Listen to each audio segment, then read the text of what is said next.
Around 5 o'clock on October 9th, 2004, flames tore through a North Philadelphia row house while 6 people remained trapped inside. 4 victims were children, including a 15-month-old boy, yet the order reportedly came from a man already sitting inside federal custody. Investigators later captured that prisoner laughing about the fire, making the case feel darker than the destruction left behind. His name can wait since his full story belongs near the end, after 6 other empires explain why ordinary prisons kept failing. That case would become the darkest chapter involving 7 powerful black leaders whom regular prisons could not silence, but another kingpin reached Supermax first.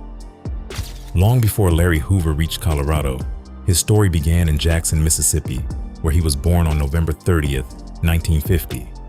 His family moved to Chicago when he was 4, placing him inside a Southside landscape shaped by segregation, poverty, street crews, and territorial pressure.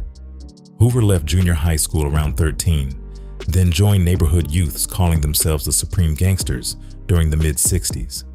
Although their early activities involved thefts and robberies, Hoover quickly pushed the crew toward shootings, assaults, drug dealing, and organized neighborhood control. Chicago already had powerful factions competing across the South Side, including David Barksdale's Black Disciples and Jeff Fort's expanding Black P. Stone organization. Hoover's Supreme Gangsters repeatedly clashed with Barksdale's people, yet both leaders understood that combining their numbers could produce something much larger. In 1969, they negotiated a truce that created the Black Gangster Disciple Nation, joining roughly 1,000 members beneath one coalition. Barksdale initially held the top position, while Hoover became his closest partner, but a serious shooting soon weakened Barksdale's ability to lead.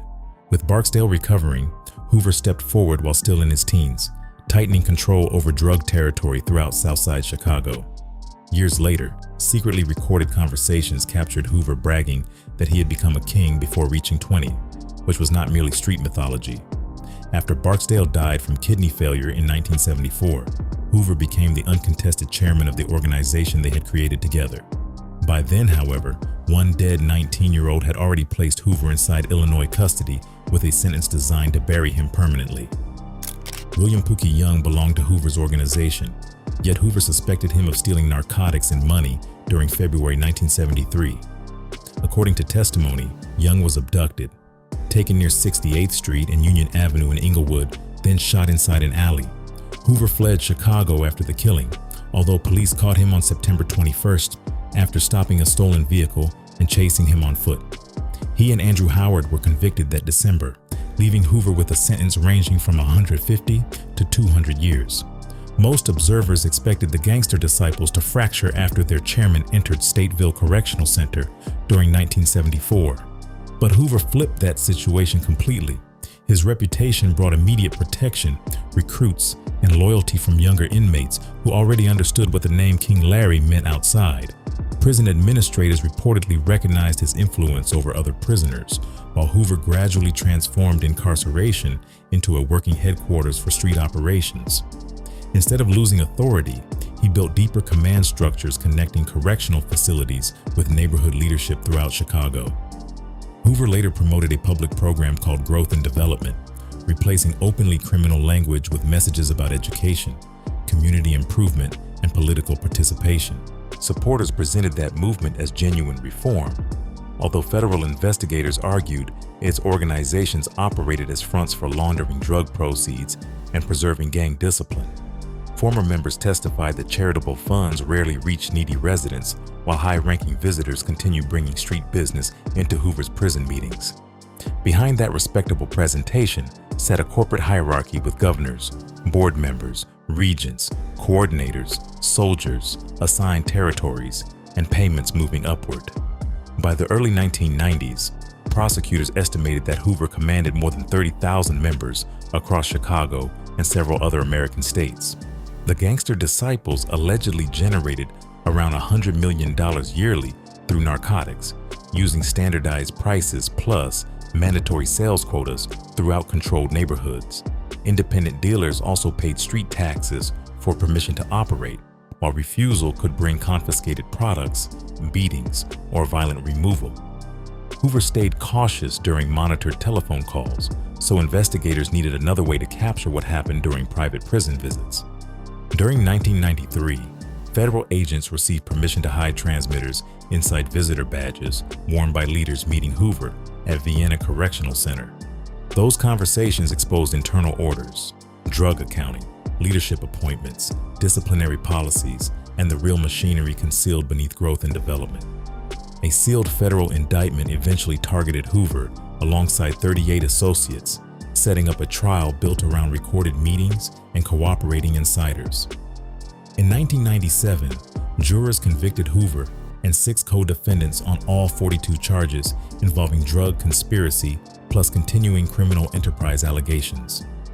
Judge Harry Leinenweber imposed multiple federal life sentences in 1998, describing Hoover as one of Illinois history's most notorious criminals. Federal authorities transferred him to ADX Florence, where concrete cells, constant monitoring, and 23-hour isolation were intended to break outside communication.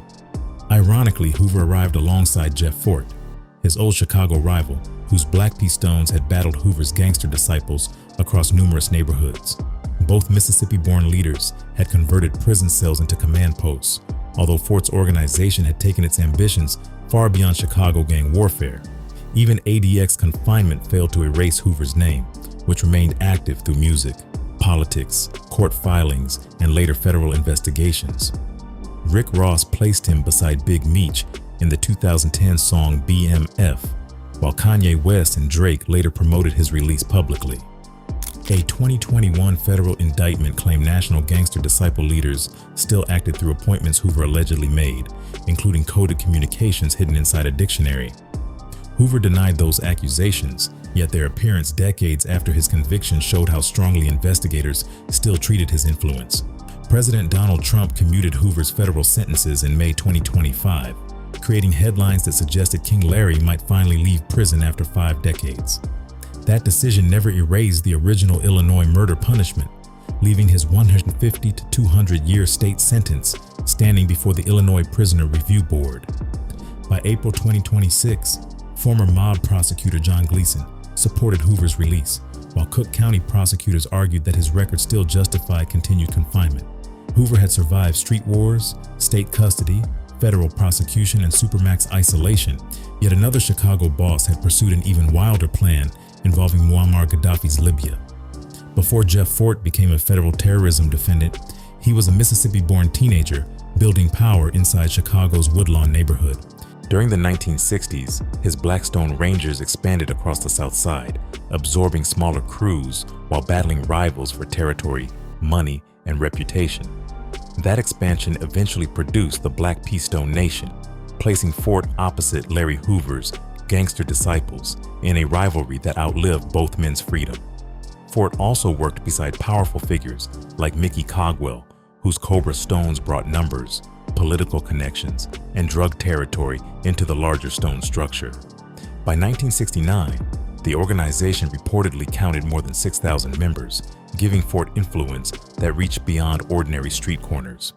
That influence carried political value, although the same network was already drawing federal attention over grants, narcotics, and internal violence. Mickey Cogwell attended Richard Nixon's 1969 inaugural events after Fort declined the invitation, showing how close Chicago gang leadership had moved toward legitimate institutions. Cogwell later controlled narcotics territory around Robert Taylor homes, while Theodis, Emperor The, Clark, remained suspicious of Fort's growing command. After prison, Fort returned with a new identity, calling himself Malik and reorganizing the Black P. Stones under the El Rukin name.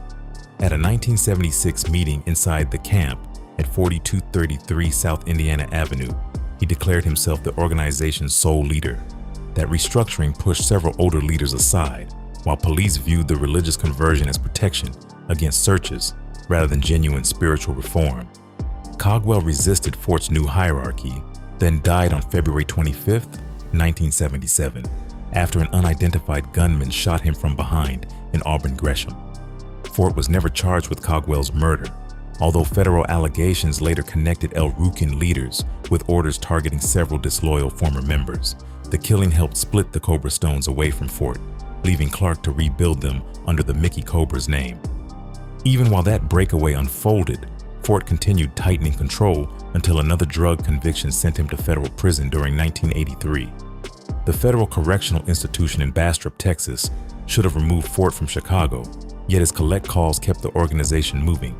His chief general, Melvin Mays, handled orders outside while both men developed coded language intended to confuse investigators monitoring their conversations.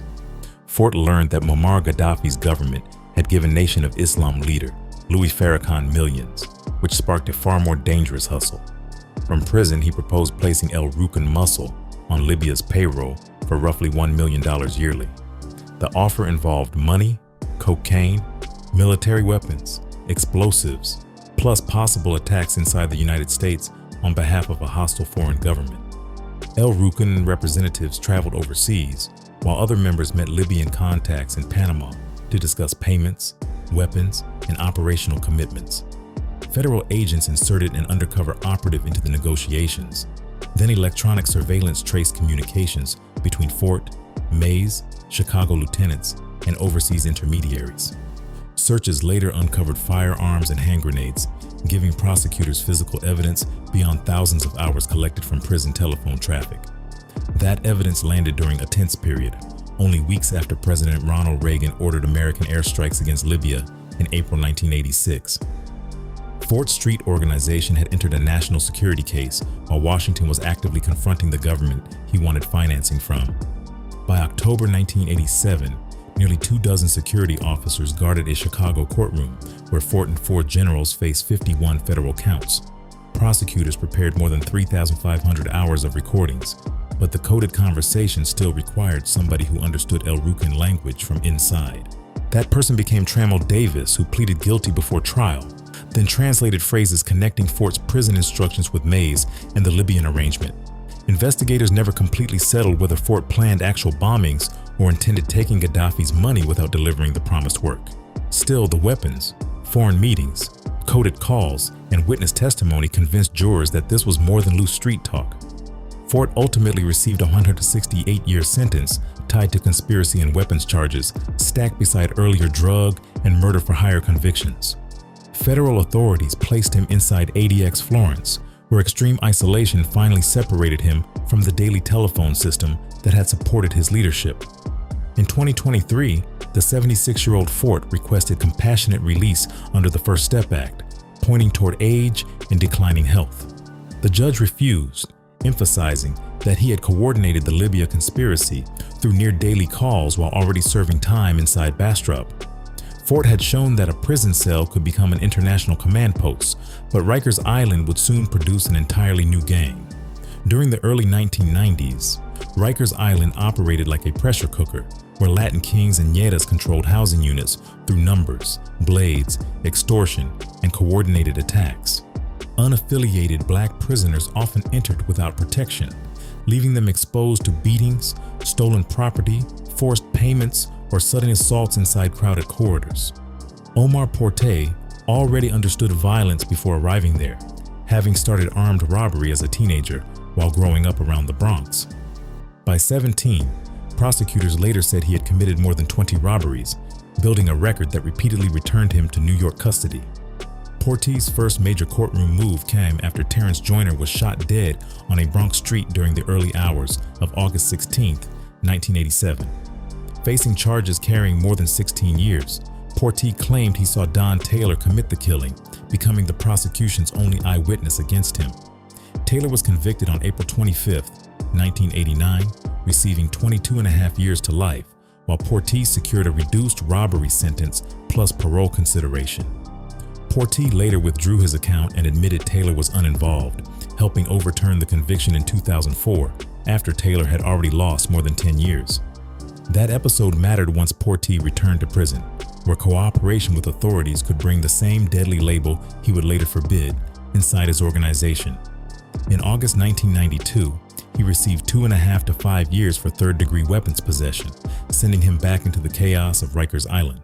There he connected with Leonard O.G. Deadeye McKenzie, another black prisoner searching for protection against Latin Kings and Yetas controlling the jail.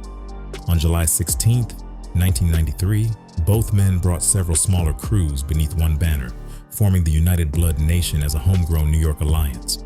The UBN borrowed blood imagery from Los Angeles, although Portee and McKenzie were not simply opening an officially sanctioned West Coast chapter.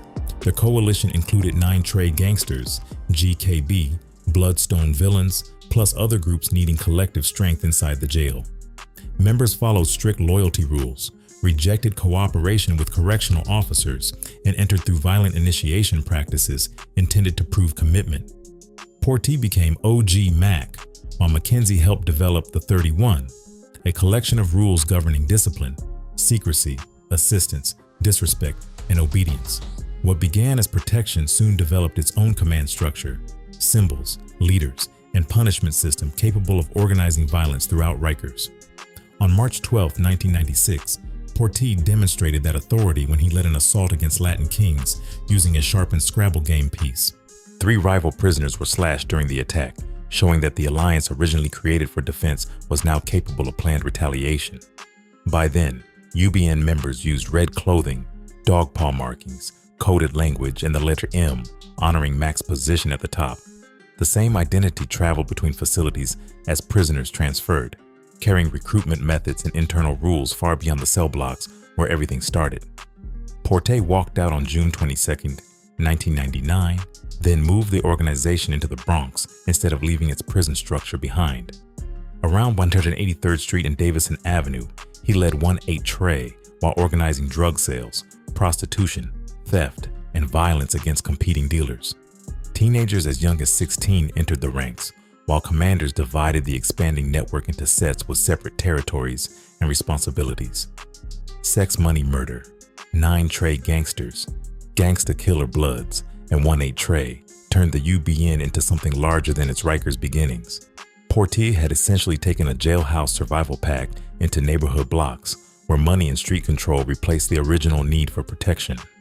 That expansion also created confusion between East Coast members and established blood organizations across Los Angeles, which never fully recognized UBN as officially sanctioned.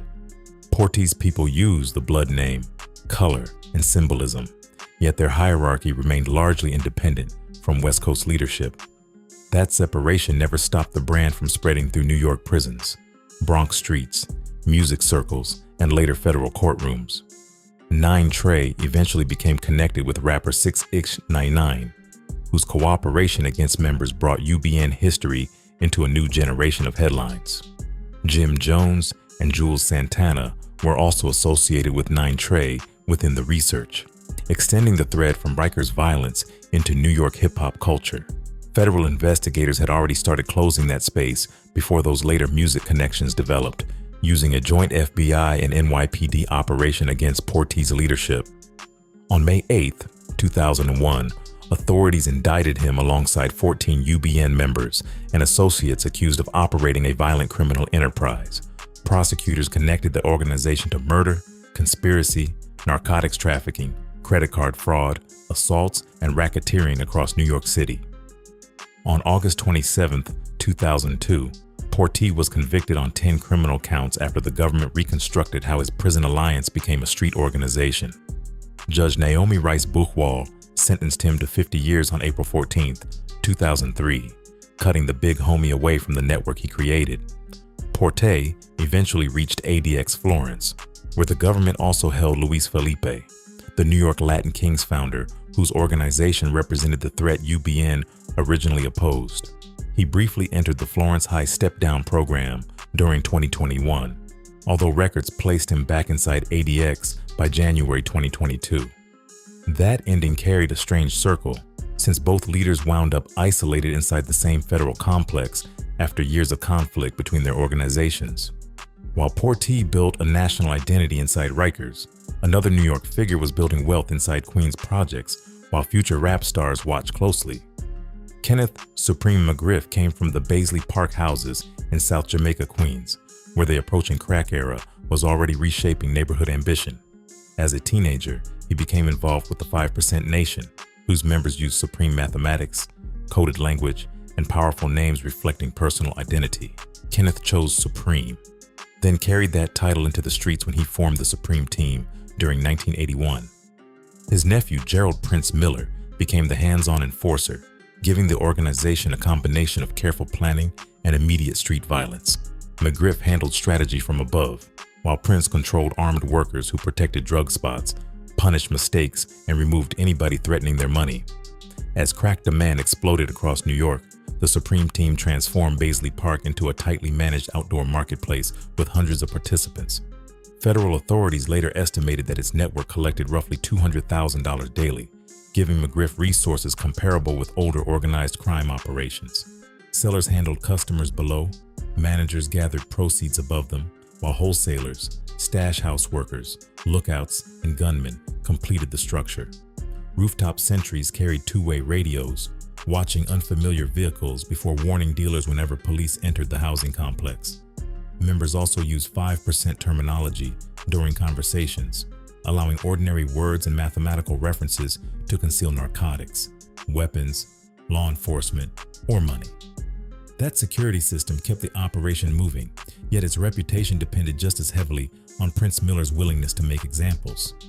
Federal prosecutors associated the Supreme Team with numerous beatings, kidnappings, tortures, and murders committed to preserve control over South Jamaica.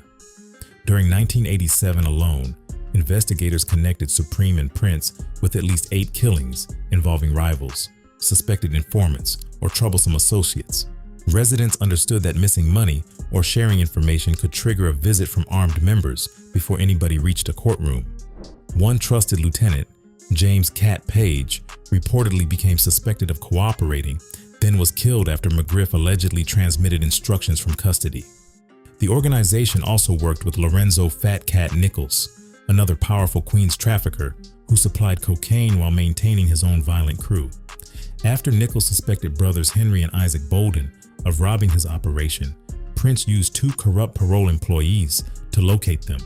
The workers received approximately $3,000 for addresses, which investigators later discovered written inside a Supreme Team location. Isaac Bolden was ambushed and killed near his mother's home, while Henry survived another shooting in the Bronx. That arrangement showed how McGriff's crew had reached beyond street lookouts, pulling government employees into a revenge operation for another kingpin. By the late 1980s, Supreme Team members displayed jewelry, designer clothing, luxury vehicles, and cash across blocks where legal opportunities remained limited. Younger residents watched these men like local celebrities, while future rappers absorbed their slang, fashion, stories, and intimidating neighborhood status. South Jamaica later produced Ja Rule and 50 Cent, both growing up within the cultural shadow left by Supreme's organization. Hip-hop was rising alongside the crack trade, placing rappers and traffickers inside the same clubs, neighborhoods, friendships, and public mythology. However, law enforcement eventually broke the original operation, sending McGriff away while Prince received multiple convictions tied to the crew's violence. McGriff returned on parole in early 1995 after serving nearly 7 years of a 12-year sentence, then opened a barbershop near his parents' home. That business suggested a legitimate reset, although his larger ambition involved producing a movie based on Donald Goines' crime novel, Crime Partners. Through that project, Supreme entered music industry circles as an informal protector, neighborhood elder, and man whose reputation opened doors without introductions. Queens producer Irv Gotti Lorenzo eventually brought him around Murder Inc. Records, where G. Rule and Ashanti were becoming major commercial artists. Irv also introduced McGriff to Jay-Z, moving a former crack boss into rooms with some of rap's most successful figures. For a while, the new arrangement appeared capable of giving McGriff wealth without returning him to the same South Jamaica street operation. Irv Gotti and Jay-Z helped finance the 2003 adaptation of Crime Partners, offering Supreme access to film production and multi-million-dollar opportunities. Yet investigators believe drug proceeds remained mixed with legitimate entertainment money, creating another enterprise underneath the public movie project. Federal records trace checks, structured deposits, film company transactions, and more than $1 million allegedly washed through Murder Inc.'s connections. Irv and his brother Christopher, Chris Gotti Lorenzo, denied knowingly laundering anything, maintaining they were simply helping an old neighborhood friend. The music connection became even more volatile after Eric E. Moneybags Smith entered McGriff's story through a previous killing involving one of Supreme's associates. Smith, an aspiring rapper with his own street reputation, had fatally shot McGriff associate Troy Big Nose Johnson during 1999. Prosecutors said Supreme answered by arranging a $50,000 murder-for-hire contract targeting Smith, then added Troy Singleton as another target. Singleton was close to Smith, leaving McGriff concerned that he might retaliate once the first killing happened. Rather than waiting for another conflict to develop, the hit team prepared to eliminate both men during separate attacks. On July 16, 2001, gunmen approached E. Money Baggs while he sat inside his Lincoln Navigator in Queens, then fired repeatedly through the vehicle. Smith was struck 11 times, leaving 8 children behind, including one child born roughly 1 month after his death. McGriff later sent a casual message telling a friend, "You missed the party," which prosecutors used to display his reaction afterward. Troy Singleton was killed separately, receiving repeated shots to his head and body as the retaliation plan continued.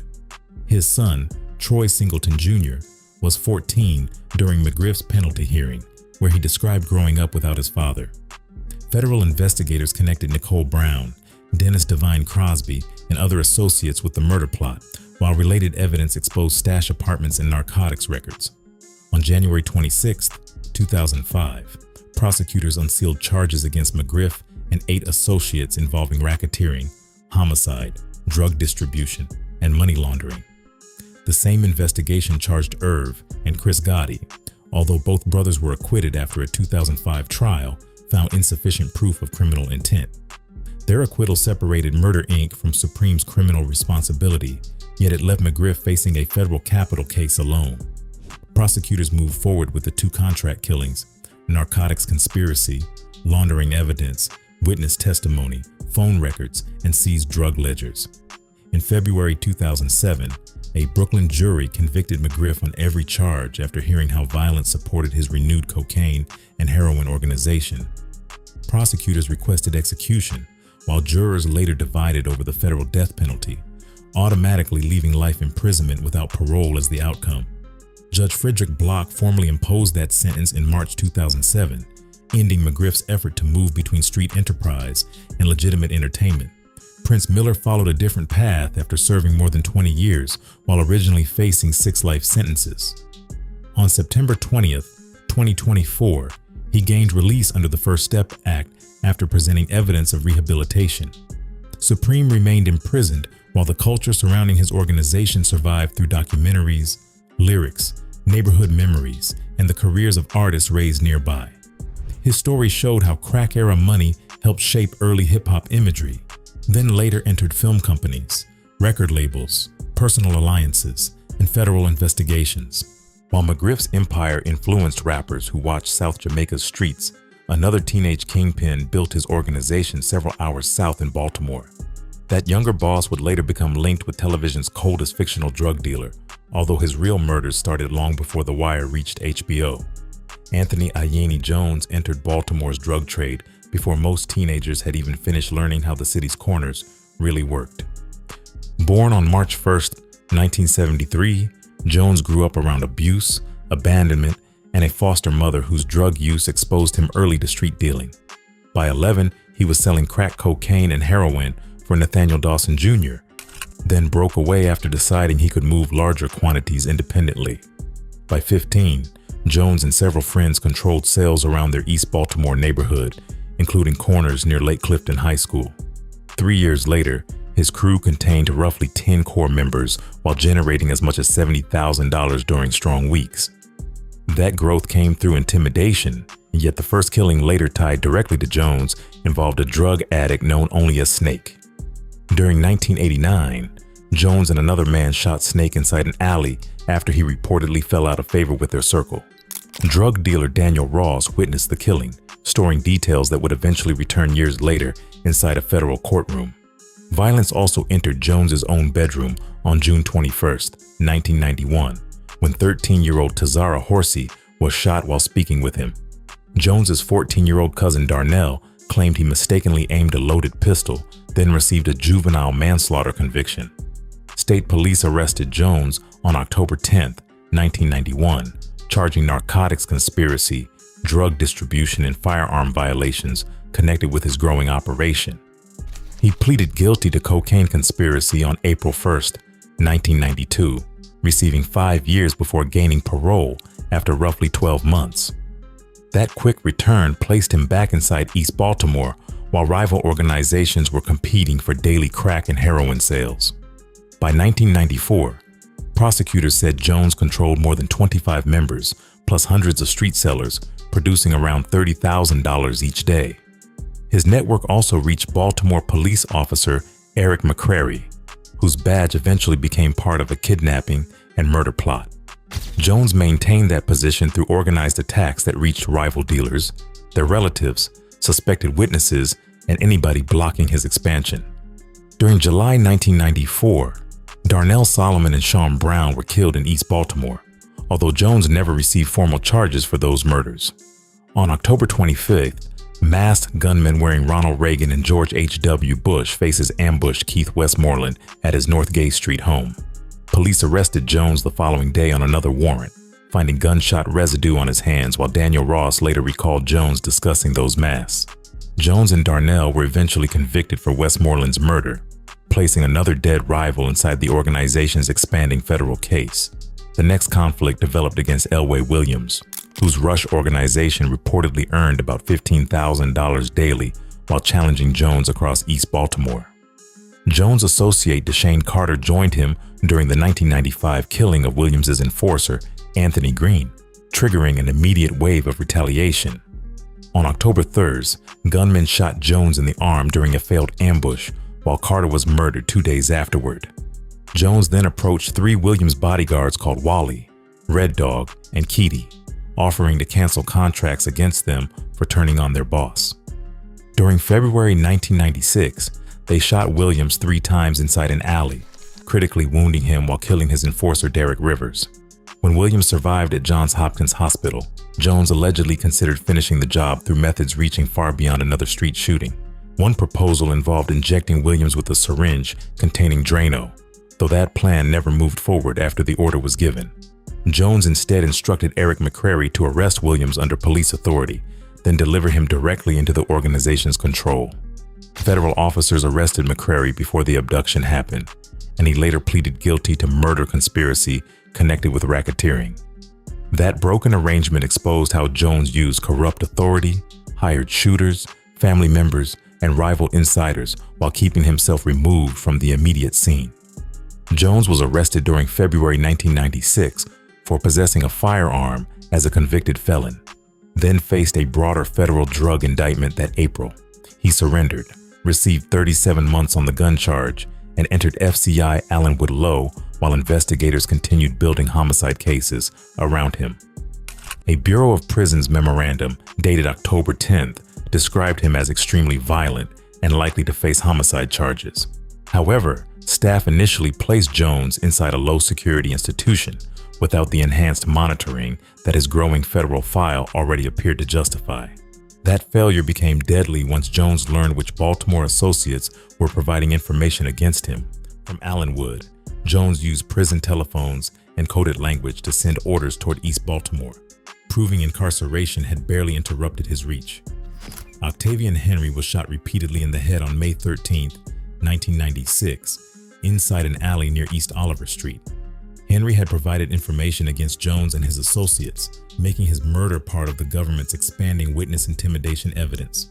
During January 1997, Angelo Carter was also shot multiple times after cooperating with federal authorities, though he survived the attack. Each incident strengthened the argument that Jones treated prison calls like operational meetings, rather than ordinary conversations with family or friends. The most damaging order involved Jones's stepbrother John Jones, who had given investigators a statement during the weeks before his death. On February 21, 1997, prosecutors said Anthony used coded slang and pig Latin during a prison conversation, authorizing the killing. John was shot inside his own home later that week. Then Anthony called again to confirm that the earlier instruction had been completed. Within 2 weeks, federal prosecutors subpoenaed Allenwood telephone records, uncovering conversations that connected custody, coded speech, and murder. An internal review later concluded prison officials already possessed enough information to begin heightened monitoring when Jones first arrived during 1996. On May 27th, 1998, a federal jury convicted Jones on every count, including the murders of Westmoreland, Rivers, and John Jones. Jurors also found him guilty of the attempted Williams kidnapping, although they rejected the prosecution's request for a federal death sentence. Judge Benson Legg imposed life without parole on August 25th, then approved restrictions eliminating ordinary mail and telephone access for 10 years. Jones could receive visits only from his mother, while prison officials placed him under conditions preventing contact with other inmates. Those controls eventually followed him to ADX Florence, where he remained isolated for approximately 23 hours daily. By 2014, officials slightly eased those restrictions, allowing heavily monitored calls involving his mother and children, plus limited contact with selected prisoners.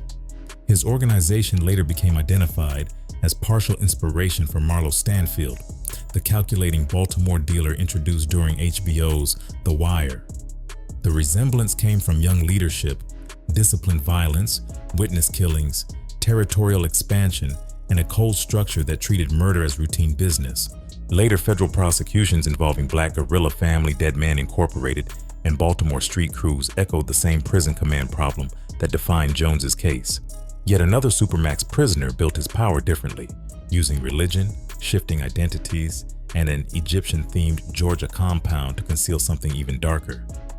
Dwight York's route toward ADX Florence began in Harlem, where music, street hustling, religion, and personal reinvention gradually merged around one charismatic leader. Before followers called him Malachi Z. York, he recorded music under names including Dr. York, working around performers connected with the Delphonics and Evelyn Champagne King. After converting to Islam during an earlier prison term, York began preaching in New York during the late 1960s, attracting African Americans searching for identity and spiritual direction. By 1972, he had moved followers into Brooklyn apartments and organized them beneath the Ansaru Allah community, creating schools, offices, recruitment teams, and strict household roles. Women worked throughout the organization, men brought in new members, while children grew up learning that York's authority reached far beyond an ordinary religious teacher.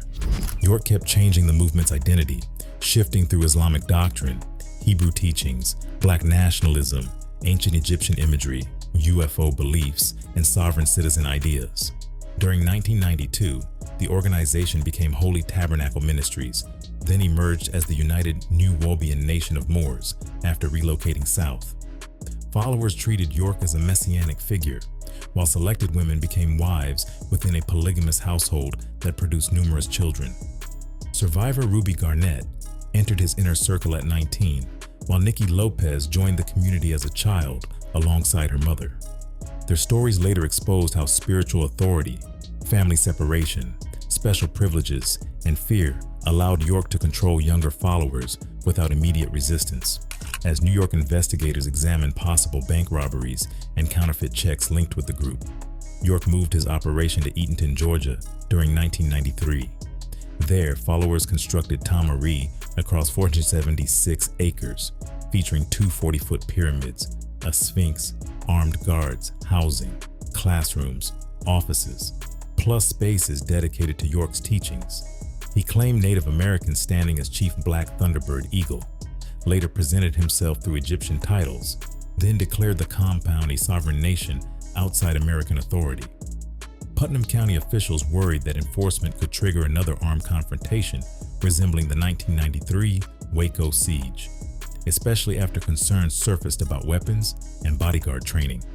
Behind those gates, however, the most serious threat was directed toward children whose parents had placed complete trust in York.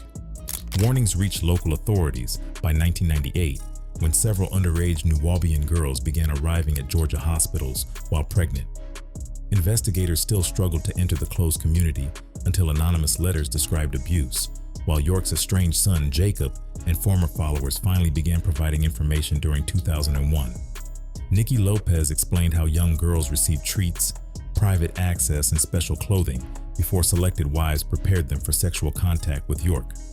More than 40 victims eventually spoke with investigators, describing sexual assaults, physical abuse, starvation, slavery-like control, and interstate trips involving minors. Their cooperation gave federal agents enough evidence to move against a man whose followers had spent decades treating his commands like law. On May 8, 2002, officers arrested York while he entered a grocery store in Eatonton. Then local and federal teams broke through Tamare's gates. Authorities found dozens of women, between 50 and 75 children, weapons, photographs from trips involving victims, plus disturbing objects connected with the abuse investigation. Prosecutors combined child exploitation statutes with the Racketeer Influenced and Corrupt Organizations Act, arguing that the religious movement functioned as an enterprise protecting York's crimes. He faced more than 100 state molestation allegations, 6 federal transportation counts, plus 5 racketeering charges before the federal case moved forward. In 2004, jurors convicted York on 11 of 13 counts involving racketeering and transporting minors across state lines for sexual activity. York received 135 years in federal prison, while the government seized Tamare, demolished its Egyptian structures, then sold the land. The sentence placed him inside ADX Florence under 23-hour confinement, with a projected release date extending into the next century. Yet despite everything already covered, none of these stories began with the 6 bodies inside that burning North Philadelphia row house. That order came from Kaboni Savage, a former boxer whose prison cell became the command center for the darkest retaliation in this entire story. Kaboni Savage was born in Philadelphia on January 1st, 1975, then spent his youth around Frankfort High School, North Philadelphia streets, and Front Street Gym. He showed enough talent to compete as an amateur boxer before winning his only professional fight, although narcotics eventually offered faster money than boxing. By the late 1990s, Savage had moved from mid-level dealing into a cocaine network operating through Hunting Park, suburban New Jersey, and central Pennsylvania. His organization used runners, enforcers, stash locations, plus money launderers while moving hundreds of kilograms through a city already crowded with violent crews. What separated Savage was the punishment attached to every dispute, especially whenever a rival, customer, subordinate, or witness appeared capable of threatening him. Prosecutors tied his first known murder to a minor parking incident during 1998, when 44-year-old Kenneth Lassiter bumped Savage's vehicle. Savage was accused of shooting Lassiter, though jurors acquitted him after key witness Tib Flowers was murdered before the case reached its conclusion. The later federal racketeering case connected Savage with Mansour Shafiq Abdullah's 2000 killing, Carlton Mohammed Brown's 2001 murder, plus Barry Parker and Tyrone Tolliver during 2003. Kareem Bluntly was connected with Abdullah's death. Stephen Northington participated in Parker's killing, while Lamont Lewis became Savage's trusted hitman against Carlton Brown. Each body created another witness problem, which Savage handled through threats aimed at informants, relatives, plus children who had nothing to do with his drug operation. By 2004, Eugene "Twin" Coleman had become the witness Savage feared most after federal agents pulled his longtime associate into cooperation. Coleman carried his own violent history, including the March 2003 killing of Tyrone Tolliver, yet he believed Savage posed a greater danger than any sentence. Federal agents urged Coleman's mother, Marcella Coleman, to leave her North 6th Street home, though the 54-year-old correctional officer refused relocation. Savage was already serving a 30-year drug sentence inside Philadelphia's Federal Detention Center, where recorded calls captured his obsession with eliminating witnesses. From there, prosecutors said he passed instructions through his sister Kidada D.A. Savage, trusted associate Dawood Cool Bey, plus other people moving between prison and the streets. Kidada acted as her brother's lieutenant, showing Lamont Lewis the Coleman property before promising him $5,000 for killing everyone inside. Lewis brought his cousin Robert B.J. Merritt Jr. into the plan, while Dawood Bey helped relay instructions coming from Savage's jail communications. During the pre-dawn hours of October 9, 2004, Lewis and Merritt reached the North Philadelphia row house, carrying gasoline containers prepared for ignition. Around 5 o'clock, the containers went through the living room window, spreading flames through rooms where the Coleman family slept. Nobody inside had enough time to escape once the fire raced through the narrow house. Marcella Coleman died beside 5 relatives, including her 34-year-old niece Tameka Nash, whose 10-year-old daughter Kaja Nash was also trapped. 12-year-old Taj Porchea died there, along with 15-year-old Sean Rodriguez. who had only been staying overnight with the family. Eugene Coleman's 15-month-old son, Demir Jenkins, became the youngest victim, while the family's pit bull also perished inside the property. Philadelphia had not experienced a mass killing that deadly since the 2000 Lex Street murders, yet Savage's recorded response made the fire even harder to process. When Coleman received temporary release to attend the funeral, investigators captured Savage laughing while mocking how the 6 victims had burned. The same prison recordings exposed a wider campaign against cooperating witnesses, including threats to murder their sons, daughters, parents, and anybody offering testimony. During one conversation, his philosophy came through clearly: no fault can witness, no crime, which prosecutors later used to frame every killing around the enterprise. Another recording captured Savage expressing regret that Eugene Coleman had not been home during the attack, leaving the intended informant alive after 6 relatives died. His last recorded conversation with his own young daughter occurred 9 days before the firebombing, creating a sharp contrast with threats targeting other people's children. Prosecutors relocated witnesses and relatives during the investigation, fearing Savage's organization could continue carrying out punishments while its leader remained locked down. The FBI, IRS Criminal Investigation Division, Philadelphia Police Department, plus federal prosecutors eventually built a sweeping RICO case covering operations from 1997 through 2010. Their indictment listed 12 murders and 8 of racketeering, hundreds of kilograms of cocaine, money laundering, arson, witness retaliation, plus continuing threats from custody.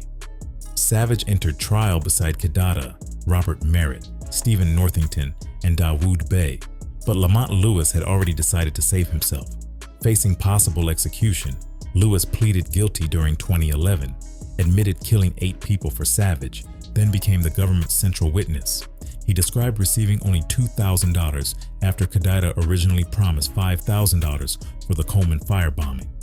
During the 13-week trial, jurors heard Lewis explain the planning, the gasoline attack, Carlton Brown's murder, plus Savage's reaction afterward. Defense attorneys portrayed Lewis as a killer shifting responsibility toward his former boss, although recorded conversations supported major sections of his testimony.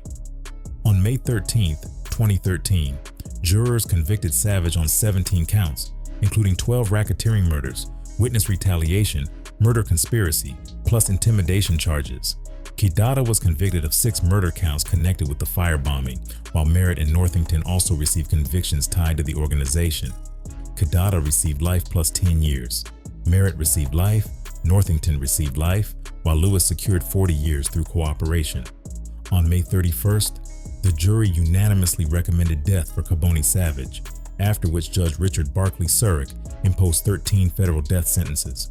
The punishment covered 12 racketeering murders, plus witness intimidation resulting in death, with additional years attached for arson and conspiracy. Savage entered ADX Florence under extreme communication controls, joining Larry Hoover, Jeff Fort, Omar Portee, Kenneth McGriff, Anthony Jones, and Dwight York. Their organizations differed across Chicago, New York, Baltimore, Philadelphia, and rural Georgia, yet each man had shown an ability to preserve influence through loyalty, coded messages, fear, or institutional weakness. Ordinary custody had become another workplace, so federal officials used concrete isolation, monitored communications, steel doors, and 23-hour confinement to break those command systems. On December 23, 2024, President Joe Biden commuted Savage's death sentences to life without parole alongside 36 other federal prisoners. The decision removed execution without changing his confinement, leaving him inside the same Supermax designed for prisoners who treated maximum security like another headquarters. Hoover managed a national hierarchy. Fort negotiated with Libya. Portee created UBN inside Rikers. McGriff connected Queens narcotics with hip-hop, while Jones ordered violence through prison telephones. York built control through religion, family structures, shifting identities, plus Tom Array, whereas Savage used prison communications to erase witnesses through their relatives. ADX Florence became their final address after each proved that locking a leader inside ordinary walls did not always lock down the empire.